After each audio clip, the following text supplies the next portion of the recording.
Hello. I think we're now live. I think. Nice. Hello. So we're doing something a bit different tonight with Tartan Tarmac. We get together quite regularly. We talk rubbish about cars, and we thought tonight we would actually film it. So tonight becomes episode 1 of Tartan Tarmac's full chat.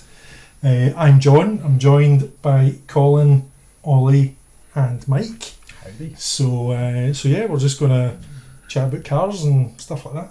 So, aye. Sounds exciting. It is exciting. I hope it's working. My PC just totally took a dump just as we're about to start. So hopefully this is all working as expected.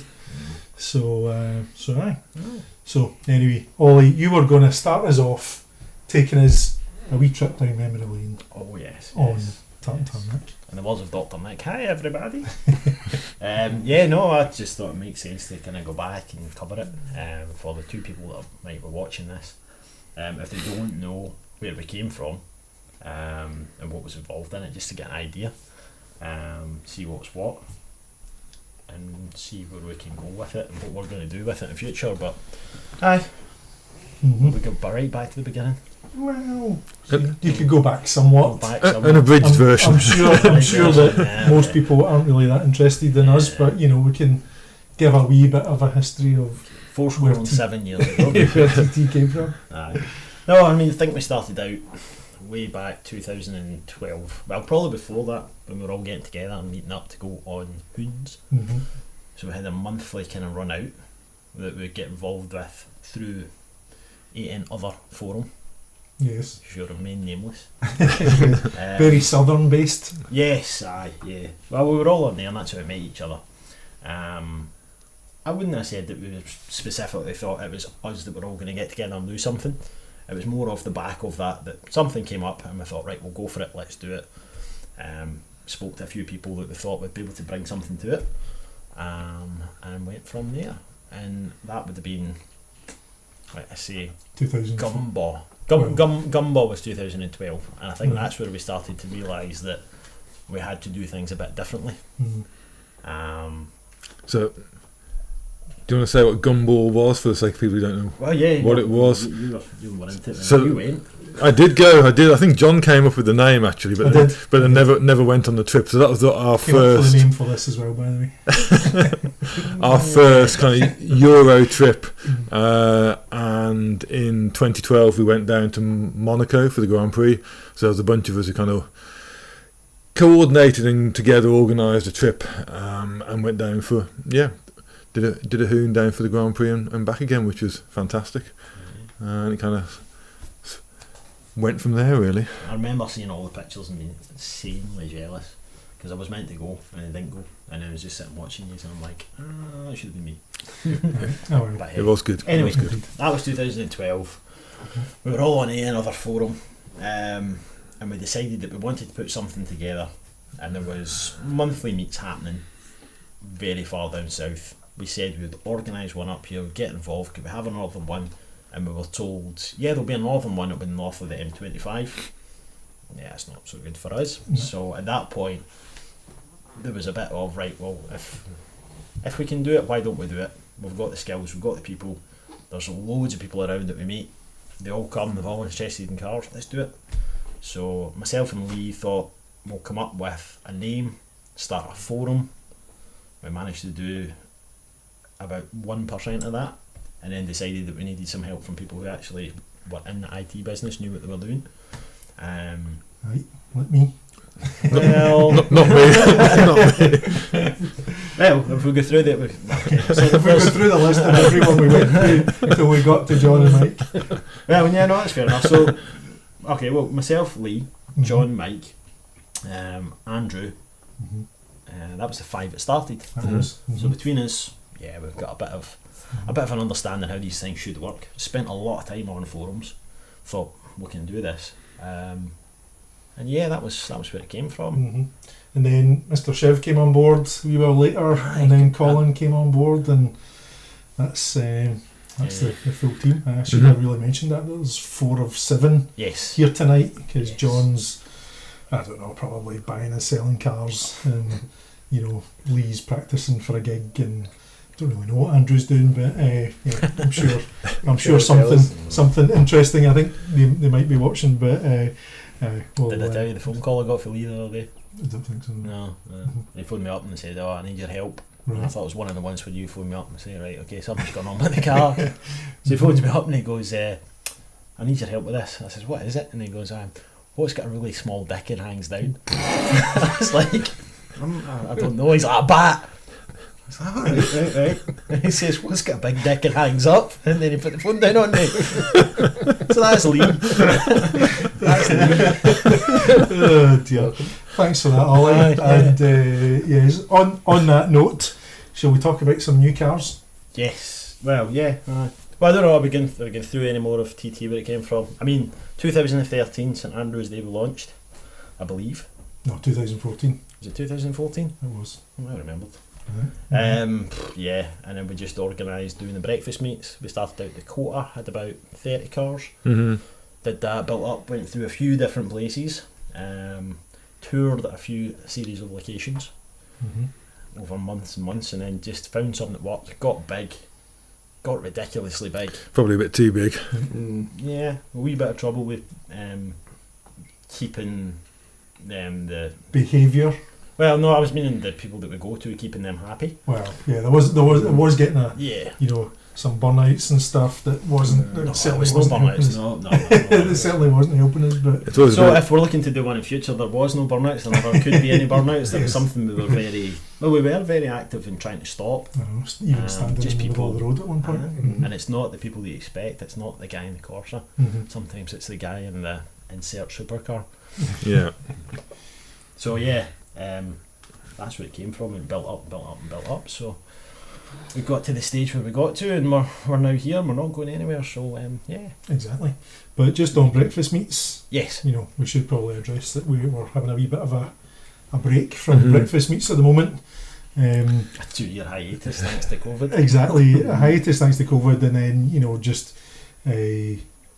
just need to find an appropriate venue to continue the meets. So yeah, anybody watching has any ideas, don't suggest Eurocentral because we were there for quite a long time, but any suggestions would be most welcome. Indeed. And hopefully we can get the meets going again. It's the most common question that we get. When is the Tartan Tarmac meet starting again? So, yeah. But in the meantime, there's some good alternatives that people can attend and keep themselves going until we get going again. So. Yeah, absolutely. Yeah, indeed. Right. Anyway, so new cars. First subject. New cars. Right. So I've got a few wee, pictures here of some of the hot stuff that's Vauxhall Insignia. Oh, sorry. Honda Civic Type R. Honda Civic Type R. I like this a lot. Yeah. I like this as well. I mean, it's not quite as aggressive as previous Civics, but I think I quite like it. Yeah, I mean, being a nerd, it was only really the FK2 and the FK8 which were really aggressive looking. The ones before that weren't really that in your face. So I think they've done to me, I like this, and I think it looks like a Type R, but it's not as hard to swallow the looks and get used to it compared to the previous ones. It's not quite such a... Don't look at it and see BMW Grand Coupe.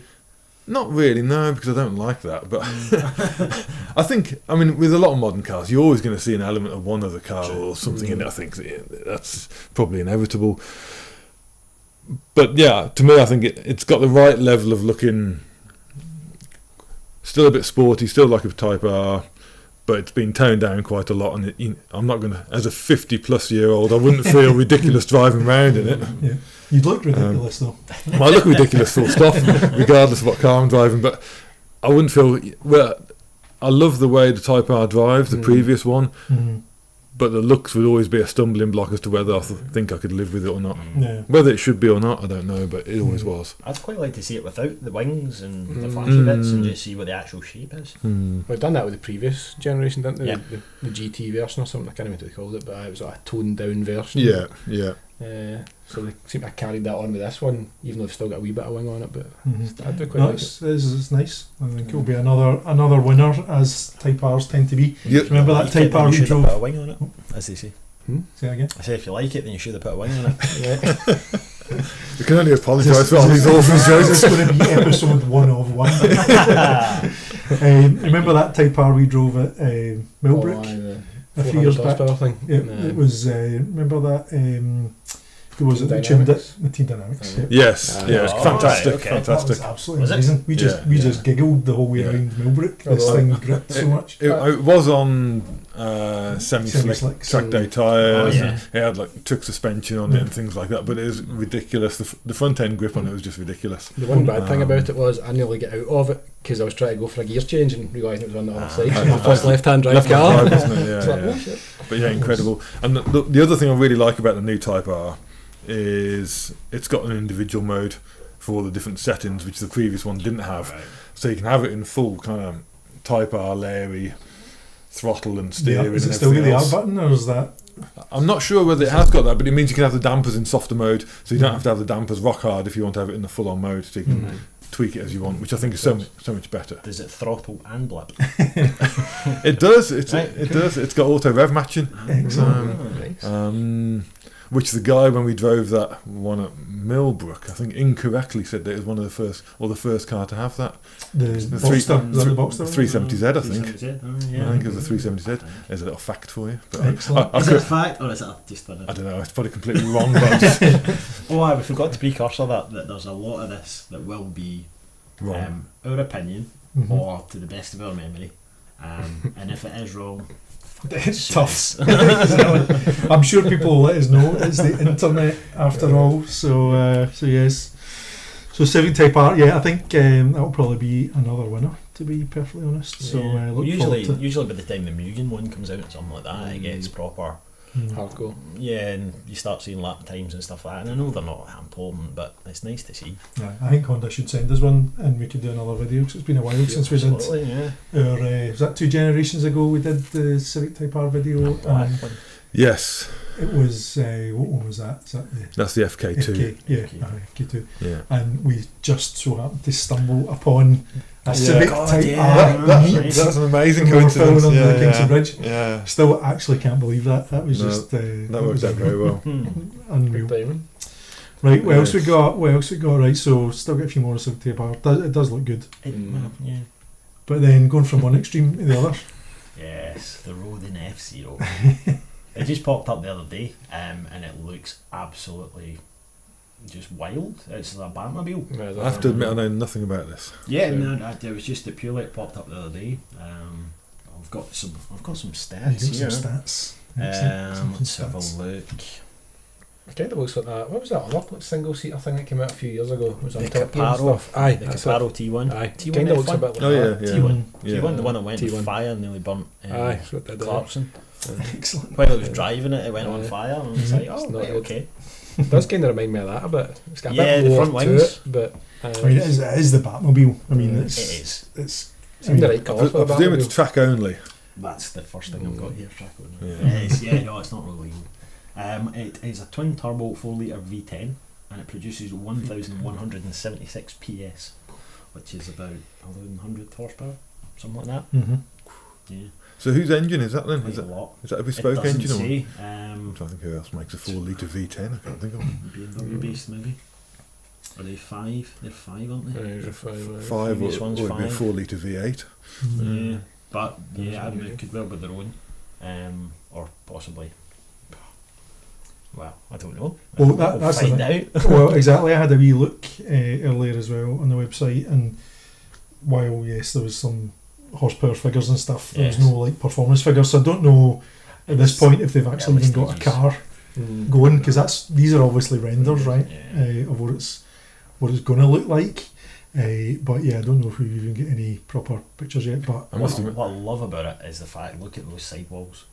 yeah, exactly. No, genuinely. Quite big. You're not going to curb those wheels Wow. very easily. Because, I mean, there's the thing with the Caparo and that as well. It's kind of like the Formula E, and they're all 18-inch wheels and really low-profile tyres, and it doesn't look right. that's what F1, how F1's gone that way now, hasn't it? Aye, it's- 18-inch. Yeah. They still got quite big sidewalls. Not really. No. so much. Yeah. There you go. For this season, they've changed Yeah. to That, 18s. that to me looks the business.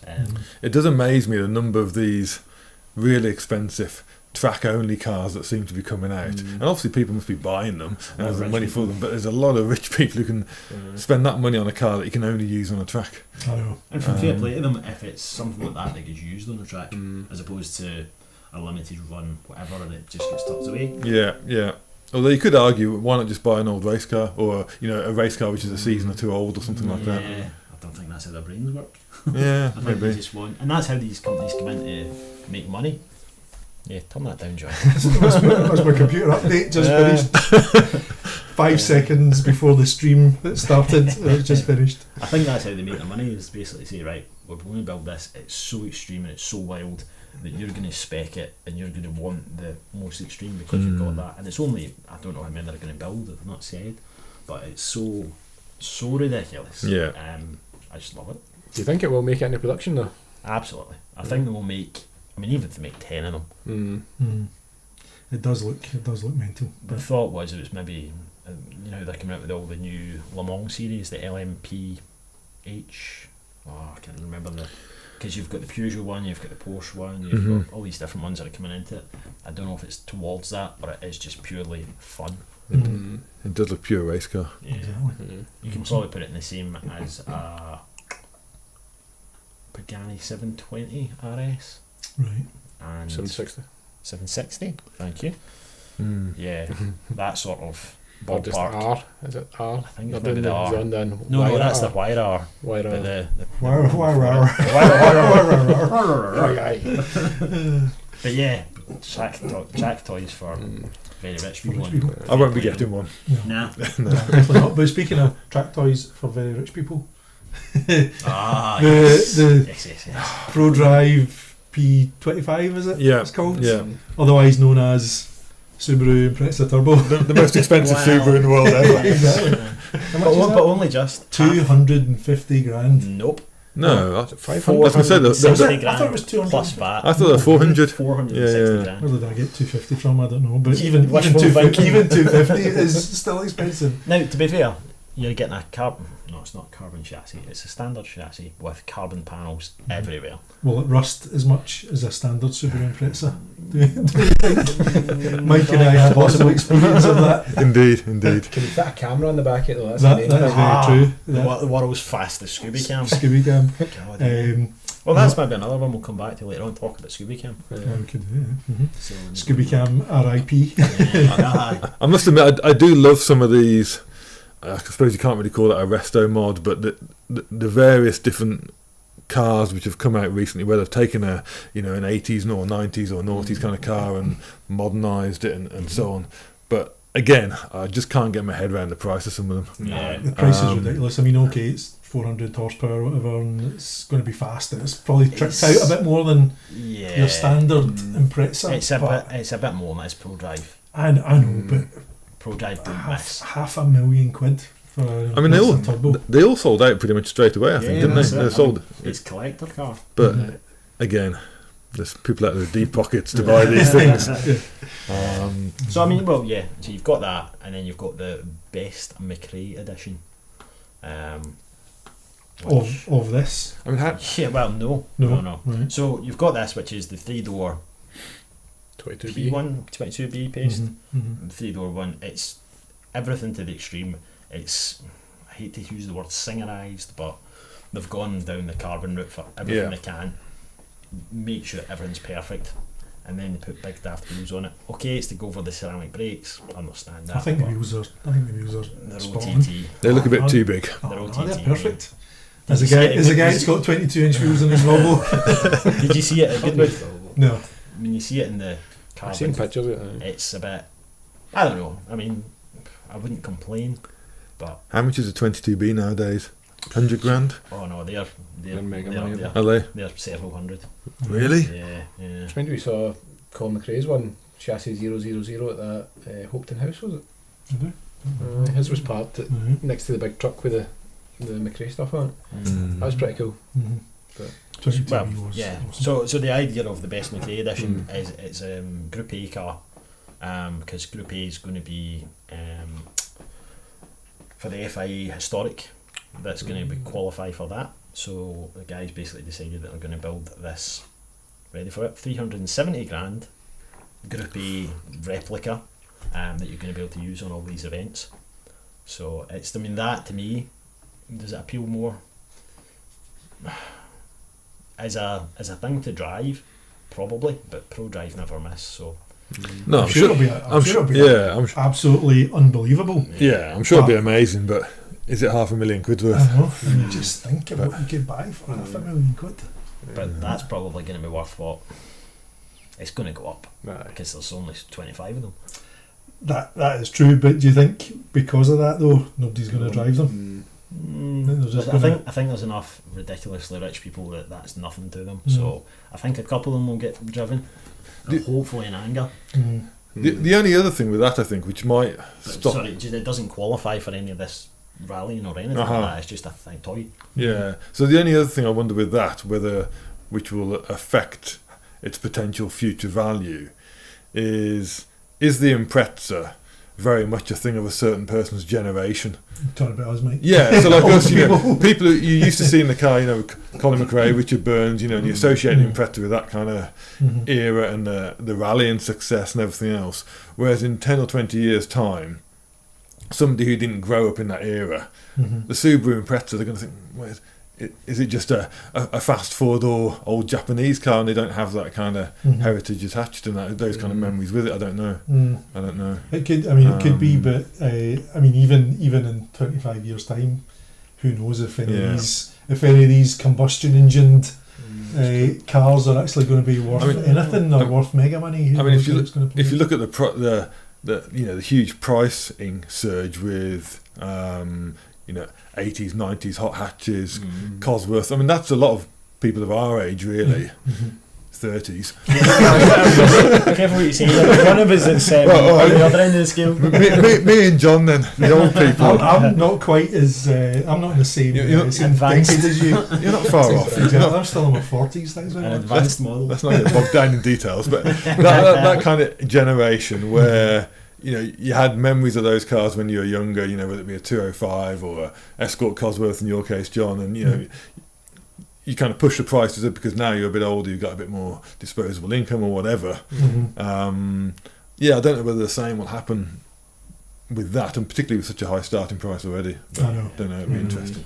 I mean, the problem with that was when pictures come up from Goodwood, there was one picture was taken inside and it had an iPhone charger cable going to a 12-volt socket, and the interior just looked like somebody had gone over it with Alcantara and went, we'll just cover everything, dash everything in Alcantara. Really? And it for £500,000. Yeah. But then again, is it about the driving experience? Are you going to care? £500,000, I'd care. I'd probably care as well. Yeah. I mean, if you're sitting in it and it just feels like a standard Impreza, then that's probably going to be, I'm sure it would drive amazing, but you could buy a nice Impreza and buy an awful lot of modifications to it. You could buy a non-rusty Impreza. No, you can't. No, it's not possible. Okay. That was a bit of a ridiculous statement, but you could buy as least rusty Impreza as you can find. So with the Mccree Edition, there's only going to be 8 of them. So you think, right, well, that's less than the P25. Is that going to be worth more? Who's making that? Is that Pro Drive that's making that? No, I can't remember the guy's name. That's absolutely terrible. You'll need to look it up. But he bought one of the original L555 cars. He had that, he owned it, and he thought, right, I want to produce more of these so that it's that time where they're now qualifying for the historical. So that's what he did. So he's just taking old chassis, or is he building a new chassis, or what? I think it's kind of chassis in white, as they call it. So it's just the shell, and then they build it up from there, because it's got to be to WRC, well, not WRC, Group A spec. So is that a brand new shell though? I don't know. You don't know? Because I don't know if you'd have to be able to get them. It'd be hard to find. All of rusted away. Yeah, probably. Like my Subaru, remember the time that my Impreza suspension broke and I was reversing out of a driveway picking up my kids and I was stranded at nursery with a broken suspension. Drive at home dragging the wheel. It's funny though, that because I don't know if you remember, Subaru had issued a recall for the suspension, and I went and spoke to them, and I got brand new suspension arms for that car for free. Wow. So that was a good result. Speaking of which, shout out to the guy on the A737 in the Westfield or whatever it was, Caterfield, that was sitting sideways at the side of the road. It was quite wet today, so I think I hope he's alright. Wow. He wasn't drifting, he was just sideways. By the time he was crashing with style. Yeah, he was literally sitting sideways, half on, half of the grass, and I kind of drove past and gave him a thumbs up, so I guess he was okay, but he was on his phone, so not by what happened, he was on his phone afterwards, standing at the side of the car, so we've all been there. Touch wood. It's a brave man taking that out in the weather like this today. Yeah. Exactly. Right, let's see what else we got. So, on to some other one-offs. This is a kind of interesting one. Let me just get the picture going here. The Sally Carrera from Cars movies. This one's going to go up for auction, I believe. Is it for a good cause? I think it'll be for a good cause. Otherwise, it's inexcusable. No, it's basically it's a blue 911 with old style turbo wheels on it. With old style turbo wheels, turbo twists, but it's got this. It's got a ka-chow button. Wow. I didn't know that. That is amazing. The ka-chow button is awesome, and it even has Sally's wee bum tattoo as well. Clamp stamp. Yeah. So I was trying to be a bit, PC. a bit more PC, less uncouth. But I mean, I'm sure it'll do well. If it wasn't for charity and a good cause, it'd be massively naff. Exactly. But I suppose if it raises some money, then I like the wheels on it though. I think the wheels are really nice on that. I had those on my old 944 S2 cab. I do like it. Back in the day. Cool. Mm-hmm. Yeah. I mean, are they Similar are they colour just as well. like? Don't think they are the same though, are they? They're No, just that's similar. They're very similar, yeah. It started on the 993. Well, I say the same, yeah. Turbo twist kind of, yeah. Yeah. Yes. Mhm. So, That looks pretty good though. But yes, I don't think one of one, and that's the way it should. More part to them. If it makes money for For a good cause. I don't even know what they're auctioning it for, but that's kind of cool. mm-hmm. I like that. And the houndstooth too. It's like yes. a sort of tartan. Mm-hmm. Yeah. And tarmac. That's quite cool. Yes. Let's see. Oh, Well, nobody will be buying one anyway, so. no, Well, def- one person will. one very rich person. One conglomerate.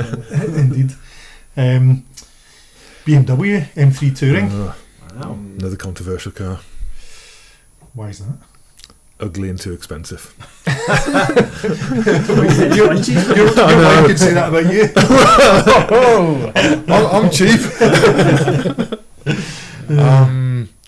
Yeah. You do get like kind of Alvin, Simon, Theodore coming into your mind whenever you look at one. I don't know whether it's a bit overhyped as well. The amount of hype that seems to have surrounded the M3 Touring. I know it's quite cool and everybody likes. Well, I'm all for a fast estate car. God knows why Alfa didn't make a quadrifoglio estate. That would have been amazing. Mm-hmm. But Well, they did the Stelvio. I know it's not the same, though, is it? But I think fast estates are cool, and I'm sure it would be great. But I think it doesn't look nice, and I quite like it. I think it's got That picture makes it look good, to be fair. What, John, like you- in a really dark picture where you Aye, can't see it can't too even much. yeah, you can't see any of the details. Yeah. We've got other pictures. See- And another one that's really dark. Just hide the front. Hide the front. I think the front looks good. It's grown on With with that some of BMW's Mm. atrocious front ends of late, I think that's actually No. Not too bad. The number plate helps. Is it? Aye, Does it aye, I need the number have plate. Does it have a behind it, or is it just a number plate? If you take the number plate away, is it that big gaping? big gaping. the big Gopher. gaping Yeah. grill. And I think even the side profile doesn't look that great myself. Could you? I was going to say ride. Could you drive Janet Street Porter? That's an interesting question that you've posed. I'm going to say no. No, don't think so. No. I mean, I quite like it. I do Yeah. like it.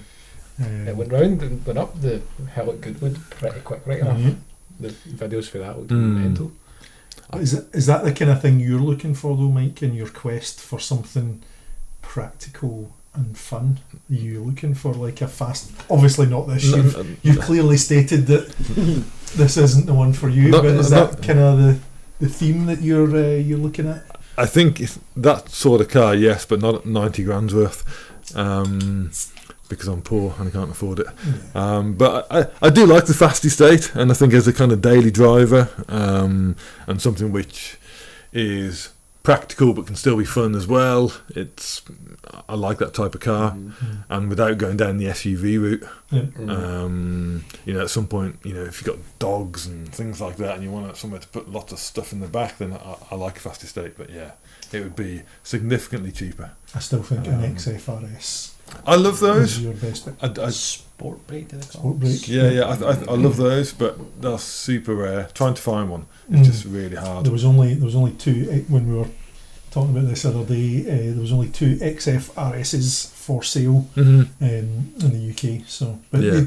even still, they don't seem to be holding their money particularly well. They are quite rare. It's typical Jag. Yeah, application, I think I've only ever seen a sport brake version for sale about twice. I think they're really rare, even compared to the saloon XFRS. But I do like them. Yeah, certainly when I was buying mine, there was none for sale, and there was only one black car for sale when we got it. It was back in, whatever it was, 2015. You've got more chance of seeing a ProDrive P25. You could, you more chance of seeing a Rusty Impreza anyway. So The only downside with that really is the fuel. It was like the XFRS is the fuel economy. If it's a car which you're going to use to do a reasonable amount of miles, and you just want it to be semi-sensible, at least if you get half decent fuel consumption, would be handy. I have to say though, on a long drive, 20's not half decent. No. On a long drive, we've done some long drives in it, and when you're just kind of battering down the motorway, if you get the cruise control obviously set at 70, you just never go faster than that, of course. It's sitting at like 1,400 RPM, right? And we were getting 34 miles to the gallon or thereabouts when we were doing a cruise on a That's motorway not drive, too bad. which for a 5 litre V8 with 550 horsepower isn't too bad. I've had mid to high 30s out of the Quadrifoglio. If you're just cruising on the motorway again in eco mode or whatever, then it's pretty good. You've got 2 cylinders less than me, haven't you, Mike, on that? Yeah, but it's got cylinder deactivation as well. Right, okay. But it's probably about 200 kilos lighter than your car. Well, especially in a minute. Particularly if you You just get it yourself. But I know, I did. Exactly, I just get in there before anybody else did. So yeah. Right, let's see what else we got. We've got the Daddy coming up here. We've got the Daddy. There we go. Yes. The new 992 GT3 RS. How good does that look? Yep. It looks ridiculous and amazing at the same time. Yeah. The rear wing's just pure N24. I love it.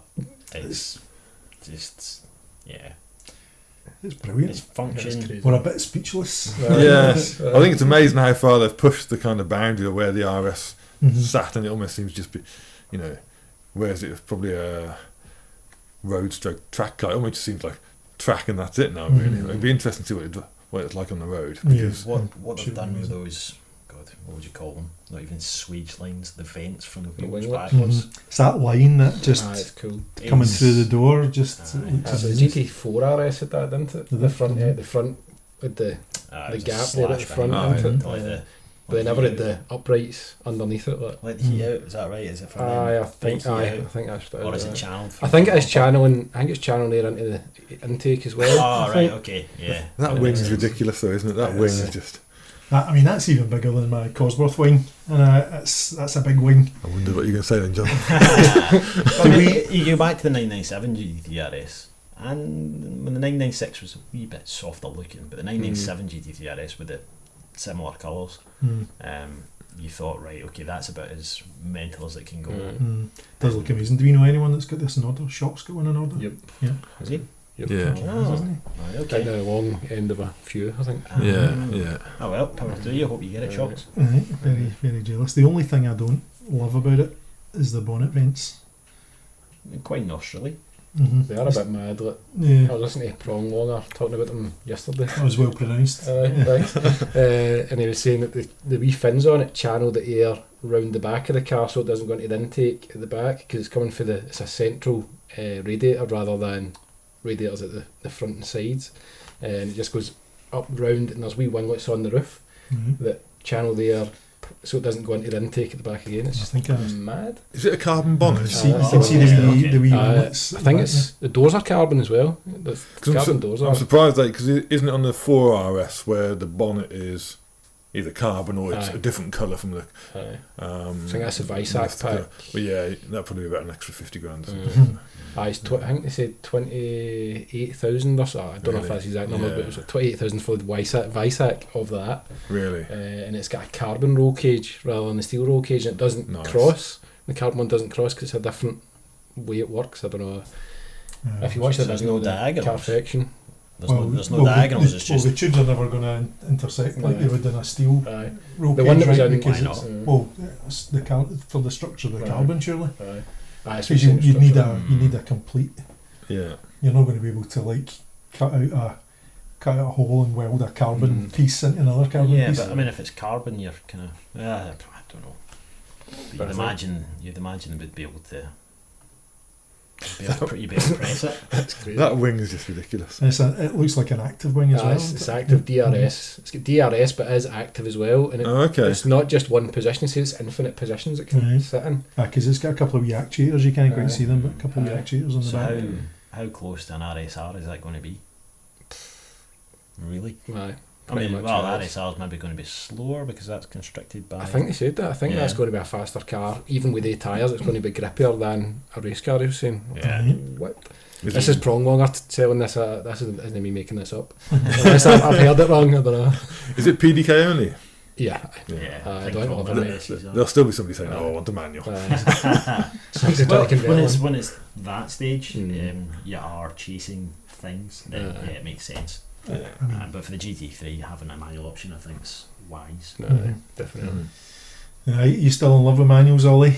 I know we always used to go back and forth on that old debate. Yeah, I mean it's that whole thing of driver enjoyment, speed, and there being like an intersection of the two. So you can go right back to when we were like crank starting or whatever, and all these daft things, and you needed 3 folk to drive a car. Obviously you weren't going that quick, but you probably had a laugh doing it. And we got better and better and better, but there was an intersection where we maybe went too far, and then things are taken away from us, and it's like, right, okay, all my brain can do is steer, go and stop like a go-kart. I think that's going a wee bit too far, so you should maybe kind of bring it back a bit, and there's that sweet spot in the middle. Some people will be there, some people will be there. It's just that bit on the graph where it intersects. That for me is the sweet spot. PDK box is a pretty good one though. They're good, but if you're on the road, is it really essential that you go 0.3 of a second quicker to 60? I think sometimes it depends upon the car. I think some cars, particularly some of the modern sports stroke super stuff, just work better with a PDK or a dual clutch gearbox. It just seems to suit them more, and particularly with the nature of some of the engines. The way some of the GT cars, for example, just go up and down the gears and the speed at which you can change gear. I think that in it by itself adds a degree of excitement to the drive. You might feel not as involved because you're not having to use your clutch foot, but it still can make it, it can add an exciting element to it. Yeah. Well, it's your clutch foot and your left arm. So I mean, it's kind of working out. Well, what can a human do? What is a human comfortable doing? And if you're pushing beyond that, what a human's comfortable doing, are you then too quick for the road? Don't know, but I think it enables you to do other things. Maybe brake channels. brake later. So I think we might talk about it later on. But I was away on the Euro trip in the summer. That was the first time that I've had a non-manual car on a trip like that. I know it's not a dual clutch, but it's a ZF8 speed. But you're still using paddles to change gear. The ZF8 speed is a good auto box. It is good. It's as good as and it's mapped really well in the Alpha. But so it's interesting because talking to the other guys like Johnny and Al, and obviously they use dual clutch gearboxes, and Johnny's a massive convert to it. No, he is. He's getting old and lazy. I know, like us all.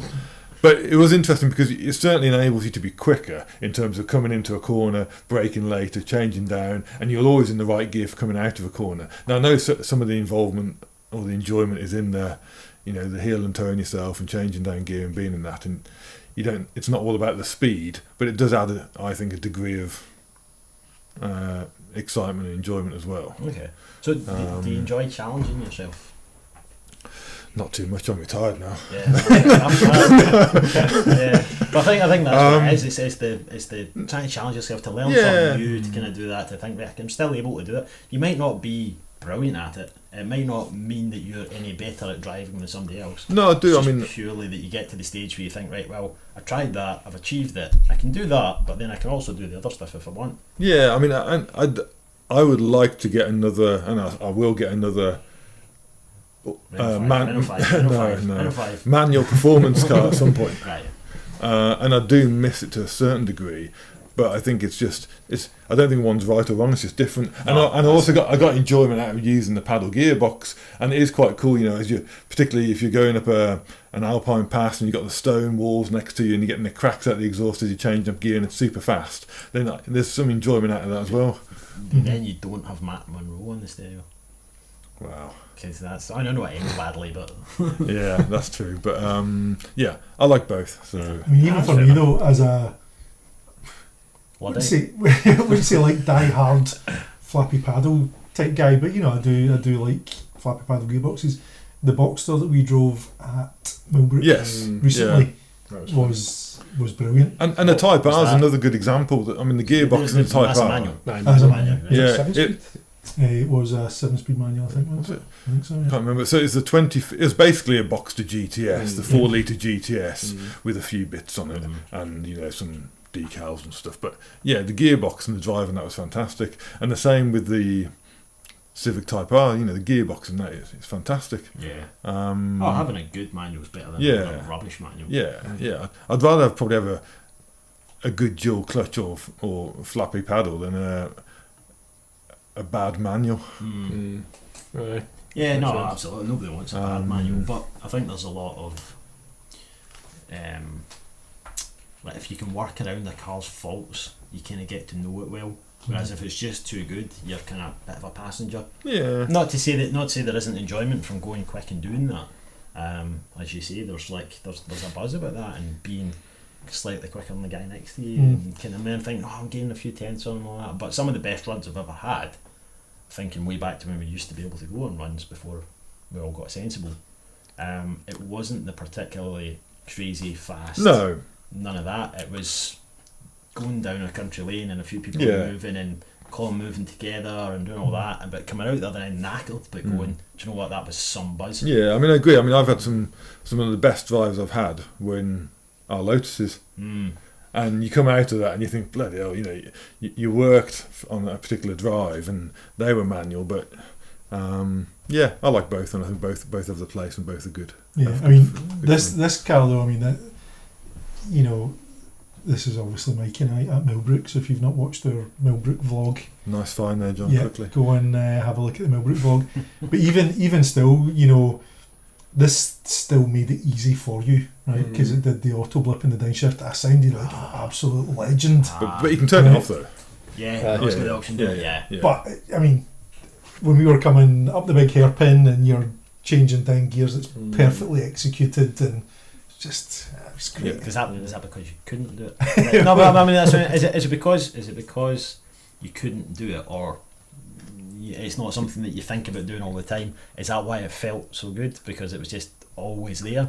I think there's probably an element of that because messing it up is also brilliant fun as well. Well, in a way, I mean, if you do 10 gear shifts and you're doing a heel and toe, then one or two of them are probably perfect, right? Unless you're a legend. Well, right? that's what I'm saying. But it's not about being perfect. But it is, it's about that middle bit. It's that middle bit where you get to a certain standard and you're good enough that you can do it all the time. Now that doesn't make you a better driver than somebody else. Does anybody actually get to that standard though? I'd argue that. I don't know, but the issue I have sometimes with heel and towing, and we're going off on a bit of a tangent. That's what this is all about. I mean, with that car there, I mean, obviously you're jumping in that car having never driven it before, and you've got 10 minutes in it. You're not going to master heel and towing in a particular car. You're never going to master it. But I find I can do it in some cars better than others. But for me, often because I'm tall and I've got big feet, and if the pedal placement isn't right, it can be really difficult to do it well, or even to do it half decently. Some cars just seem to work better than others. So see your car without a clutch, would you ever consider trying to left foot brake in that? I've had this conversation with John before, and I wouldn't, but And I do actually. I know. I do. Yeah. I got commended once at Knockhill on a wee Knockhill driving day for my left foot braking. Was it the rally one, perchance? It was the racing rally school, whatever it was. But I mean, I can't see the point.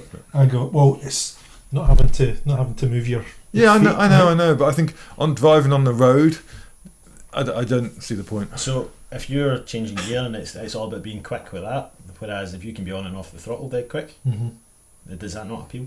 The same way that changing gear dead quick would? I just think the difference that it would make is pretty much non-existent. But it's about but it's not about the figures. It's about the feeling. It's about it's about. I mean, if you get left foot braking right, you can get the car moving about all over the place. But I think part of it is that's not my style of driving. Oh, fair enough. But Mate left foot brakes and he sets his own back off. Hell yeah.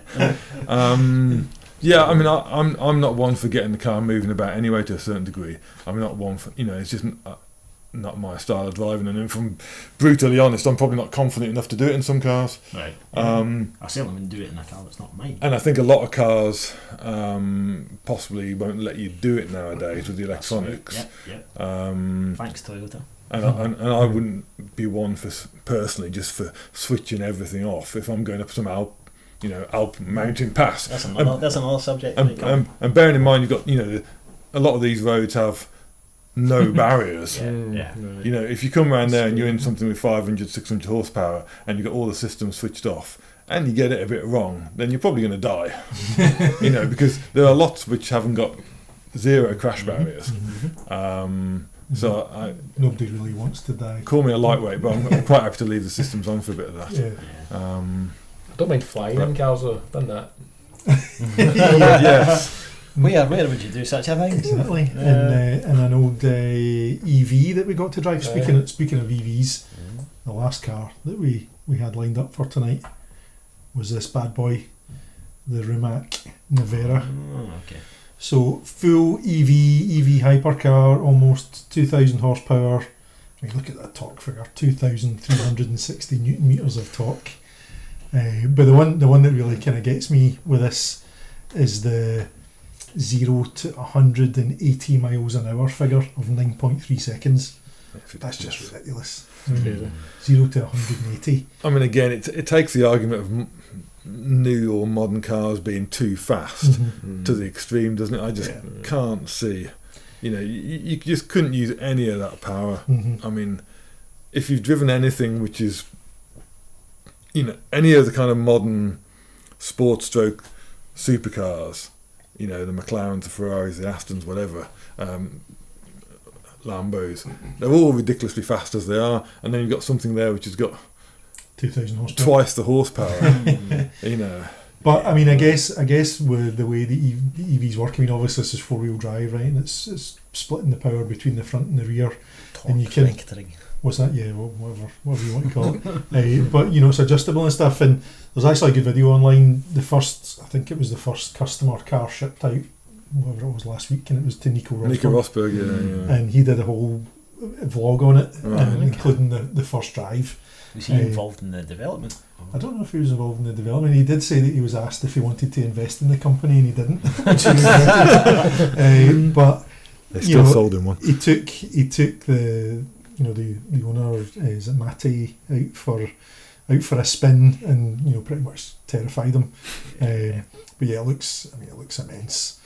That's always fun, taking somebody out and terrifying them. But the only thing that kind of gets me in EVs and stuff, and especially when you get into EV supercars and hypercars like this, noise is a big part of the experience. I think for me, I mean, I took a friend out in my 430 not that long ago, and we had a wee blast up the road, and he was screaming. I'm not mentioning any names, right, but he was screaming like a little girl, and but I think part of that was the whole experience of it. The fact that you've got this engine screaming at 8,500 RPM, and I could have probably went out in a Tesla and went as fast, but I don't think he would have had the same experience from it. No, I agree.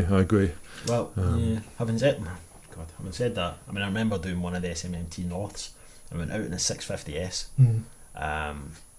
and yeah, it was really, really quick, but not that much drama. Mm-hmm. But there was a bit of noise, and it was just a bit kind of roller coaster. Just you're going and you're away, you're fine. Mm-hmm. Then went out in the Tesla afterwards, but I think it was because I wasn't quite so clued up on it. I knew kind of roughly what it was, had no idea what the specs were and how quick it was, and it felt just about as quick. Mm-hmm. And I'm going, this doesn't make any sense. Mm-hmm. But because it was new to me, because it was exciting, I was like, wow. And I don't know whether that's tainted my view on a 650S, or it was actually that good. Mm-hmm. It blew my mind how quick 2 ton could move. No, Yeah. I mean that is where they are especially impressive, is the way they just get the power down, instant torque. You're not going through a transmission and losing all that power through a transmission. It's just pedal, ground, and Having said that, there's some that have got gearboxes now. Yes. Mhm. Yeah. Couple of speeds. Yeah. I don't know what the purpose is. I think I can't remember which one Do it you look was on now, Well, but I think some of it was basically for the driver involvement aspect to feel you're actually doing something and you are changing gear. I can't remember who it was that I I know, was reading about. I'm trying to think what it was. I know that they're doing a few of the conversions and they're putting them on to standard gearboxes, Mhm. and you can now get a standard gearbox with an electric engine, Mm. which you kind of think, right, okay, that'd be good, but it's again the noise that it makes. The Taycan's supposed to be really, really good. Taycan is good. Because it sounds a bit like an evil jet. We actually discussed that again in our Millbrook vlog video, because we were having Guess who didn't watch it? exactly because we were driving the Taycan, and the Taycan does sound cool, but I don't know. We tried to see if the noise that was coming out was actually artificial or if it was real or whatever, but it is cool for a bit, and then I think it would just get a wee bit annoying. I'm sure you can probably turn it like off. the washing machine spinning up and down, It's a and bit like a straight cut gearbox. I'm sure that would get annoying as well. Oh god, yeah.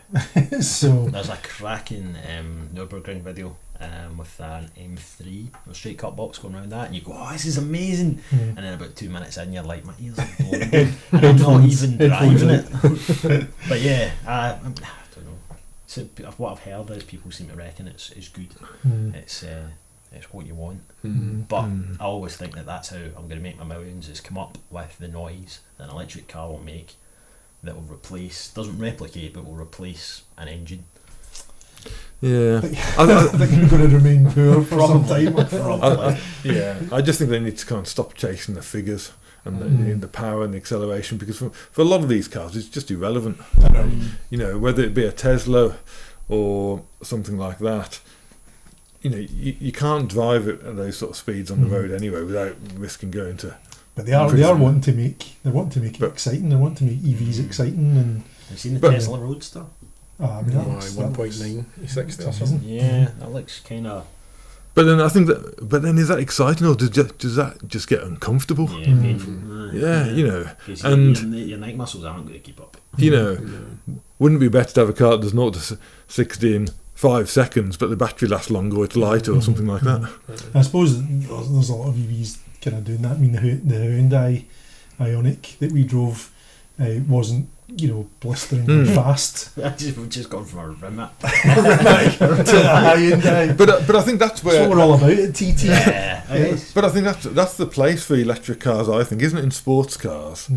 Because you haven't got that noise and you haven't got that kind of involvement as much. But I think it's, as a daily car or a city car or a car to do long distance in, great, because they're quiet and they're comfortable, and you don't get all the vibrations of all the oily bits, and they've got a place. They do. I mean, I think whether we like it or not, we're all going to be kind of dealing with electrons at some point. I mean, obviously, even us, we've got a hybrid, and there are certain situations where that is just amazing. For example, we were in Western Isles just for the last couple of weeks on holiday, and we had an outside charge, an outside socket in the house we were staying in, so we just plugged in every night, and we basically spent 2 weeks driving about. 1 week later it's charged up. That's the beauty of the hybrid, right? You just plug it in overnight, because it doesn't do massive miles. Yeah.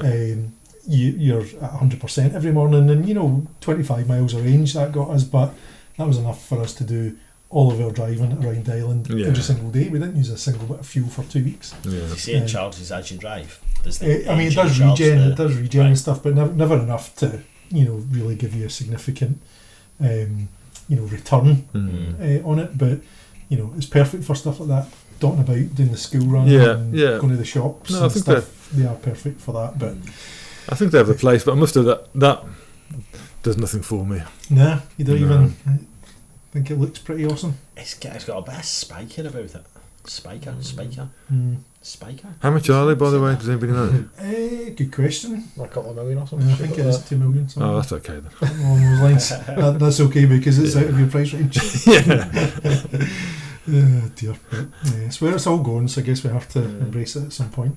So we've been going for an hour, guys, by the way. So really? Okay. Yeah. An hour on new cars. Don't know if there's a couple of things you want to kind of just get into very briefly that won't take long, but I don't know if you guys have been watching the Formula 1 this year. I've been watching it. I've been following it a little bit. I mean, kind of not a mad F1 fan, but I do watch it. So. You're not a big F1 fan, are you? I mean, I watch it if it's on. We'll kind of make a point of watching it, but you kind of turn it on and go, right, okay, what's happening?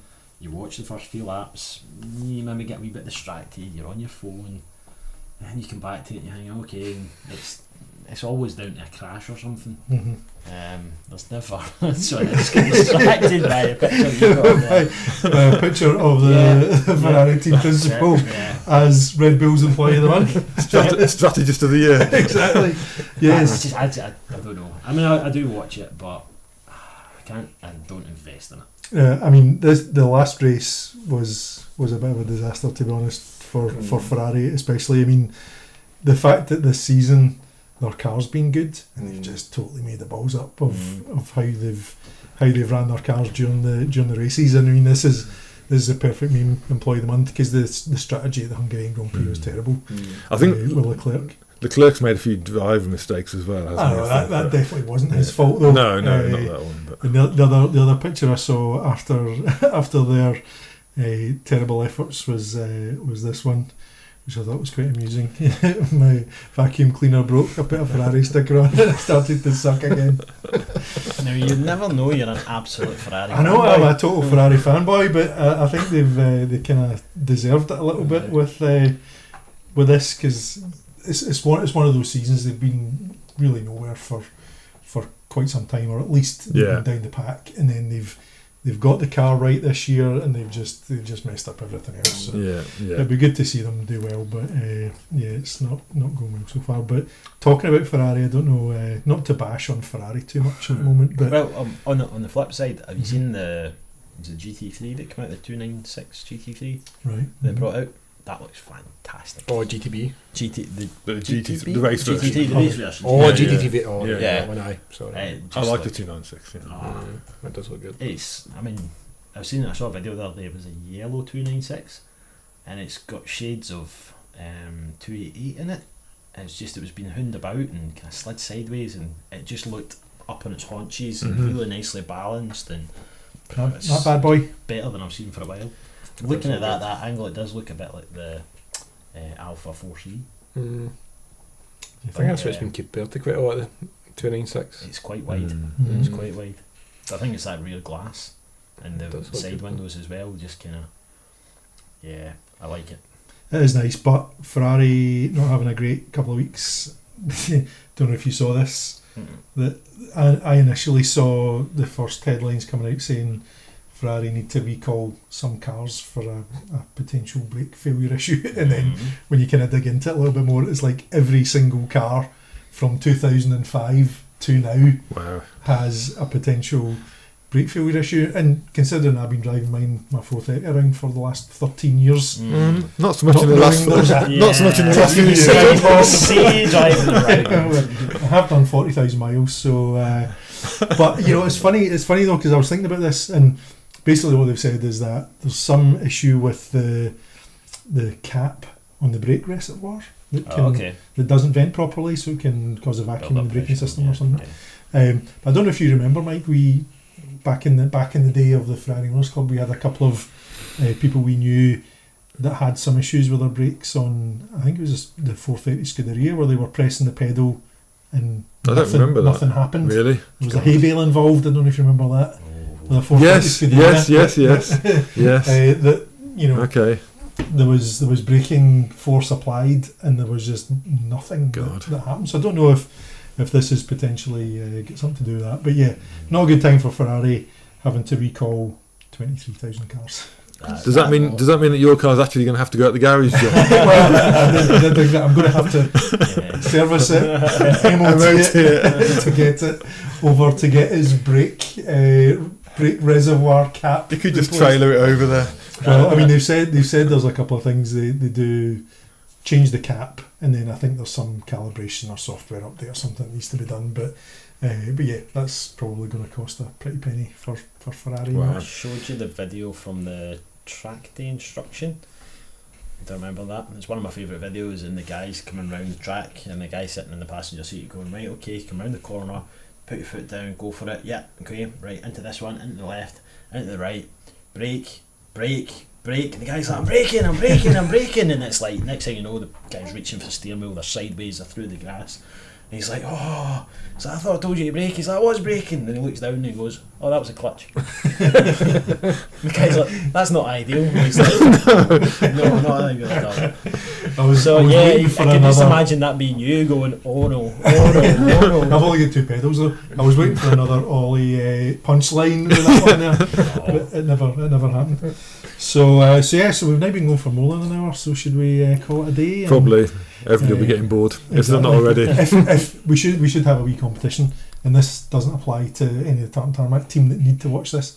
But if anyone has got this far and is watching up until the end, post in the comments that I made it this far, and for everyone that does it, we'll put you in a wee prize draw, and maybe you can win a t-shirt or something. So there you go. We'll see if anyone actually posts a comment. T-shirt and a cuddle from John. Hashtag Bobag. A t-shirt at least. So it's obviously been fun chatting to you guys as we always do, and we'll call it a day there. Might be episode 101, who knows? Might be episode one of more. Limited edition. We'll see how things go, but we'll. I think for the future we want to kind of do this, but maybe get into the interviews and different people, different things, and see what we can come up with. Exactly. So we'll have variety. Again, variety is the spice of breakfast. Exactly, and obviously this one, while it's streamed live, we're not publishing it live. So again, that's one of the goals for the future. Is that what's today's date? don't say the date. Yeah, we would actually do this live and get a bit of interaction with our massive audience and stuff as well. So we'll see. We'll keep at it and evolve it. Next one, yeah. We'll see you guys all at the next one. So, arrivederci. See you later. Cheers.